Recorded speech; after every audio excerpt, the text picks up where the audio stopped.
I want you to just think for a minute, because we all have, I love to use the analogy, the inner snooze button. You have these amazing ideas that bubble up, right? You've been watching people all day, and I guarantee you, like, ping pong balls, boom, boom, boom, boom, boom, boom, boom. You've got an idea, oh, I should do this, I should do that. And every time you have an idea, what do? Boop, hit the snooze.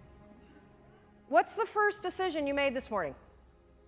I bet it was to go back to bed.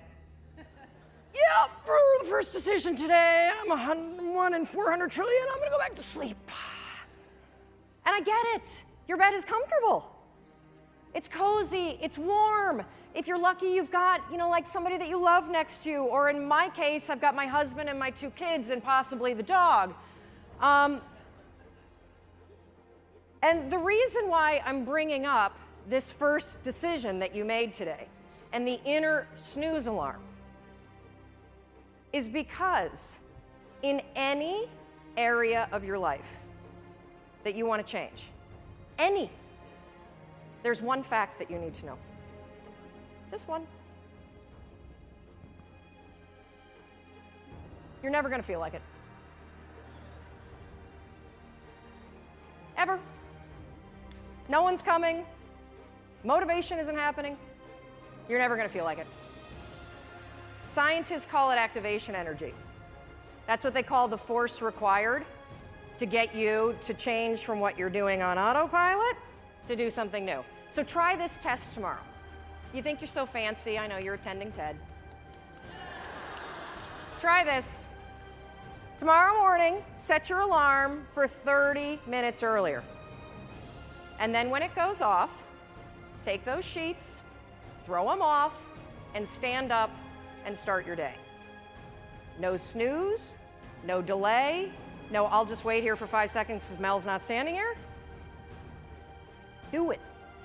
And the reason why I want you to do it is because you will come face to face with the physical, and I mean physical, force that's required to change your behavior. Do you think that somebody who needs to lose weight ever feels like going on a diet? Of course not. Do you think they ever feel like eating boiled chicken and peas instead of a croissant? I don't think so. The activation energy required to get your ass away from your computer and out your front door to go on the walk you said that you were going to go on is the exact same amount of force that it takes you to push yourself out of a warm bed and into a cold room. What's interesting about being an adult is that when you become 18, nobody tells you that it's now going to be your job to parent yourself. And by parent yourself, I mean it's your job to make yourself do the crap you don't want to do so you can be everything that you're supposed to be. And you're so damn busy waiting to feel like it. And you're never going to. My son never feels like getting off his DS. That's my job. Get off the damn DS. Kendall, clean up the Barbies. If you're going to have a nude party in my bathroom, at least clean it up. God, chew with your mouth closed. We're not in a barn, for crying out loud. All right, dinner's coming. Get out of the pantry. As parents, and you were a kid, your parents make you do the things you don't feel like doing because you won't. Ever. Not now, not then, not ever. And even when you get good at something, you'll figure out something else you don't want to do. And then you'll plateau out and you'll get bored and you're like, I hate this job, it's boring. But will you look for a new one? No, you'll just bitch about that one. It's very, very simple to get what you want, but it's not easy. You have to force yourself. And I mean force. And the reason why I use the word force, when Roz was up here and talking about the emotion tracking, and she had the picture of the 2 sides of the brain, I look at the brain the exact same way. Only I describe one side of your brain as autopilot and the other side is emergency brake. That's the only 2 speeds you get. Autopilot, emergency brake. And guess which one your brain likes better? Autopilot. You've had the experience where you've driven to work, right? And you get there and you're like, oh my God, I don't remember driving here.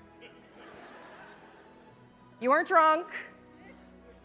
That was your brain on autopilot. It was functioning just at this level.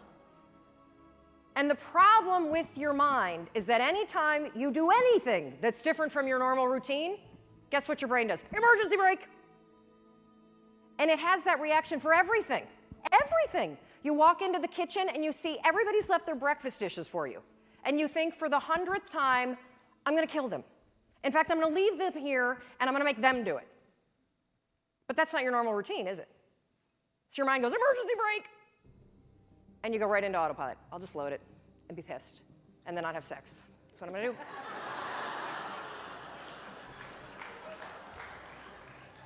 So when I say force, anything that's a break from your routine is going to require force. And if you think about your life, it's kind of funny because we, are kids and then we become adults and we spend so much time trying to push our life into some sort of stable routine, and then we grow bored of it. You wake up at, the same time every day, you have largely the same breakfast, you drive to work the same way, you show up at work, you look busy, you avoid making calls, you update Facebook, you attend a meeting and doodle the whole time, you go back and update Facebook, you make plans for the evening, you look busy some more, then you drive home the same way, eat largely the same dinner or, variety of it. You watch the same kind of media, and then you go to bed and do the same thing all over again. No wonder you're bored out of your mind. It's the routine that's killing you. I have this theory about why people get stuck in life. So most of you have probably taken your basic Psych 101 class and you've bumped into Andrew Maslow's hierarchy of needs. Well, your body is kind of cool because you have these basic needs. And your body is wired to send you signals. If you are hungry, if you need food, what do you feel? If you need water, what do you feel? If you need sex, what do you feel? Thank you. I think when you feel stuck or dissatisfied in your life, it's a signal. And it's not a signal that your life is broken. It's a signal that one of your most basic needs are not being met. Your need for exploration. Everything about your life, about your body, grows. Your cells regenerate, your hair, your nails, everything grows for your entire life. And your soul needs exploration and growth. And the only way you'll get it is by forcing yourself to be uncomfortable. Forcing yourself to get outside, out of your head. Thank you.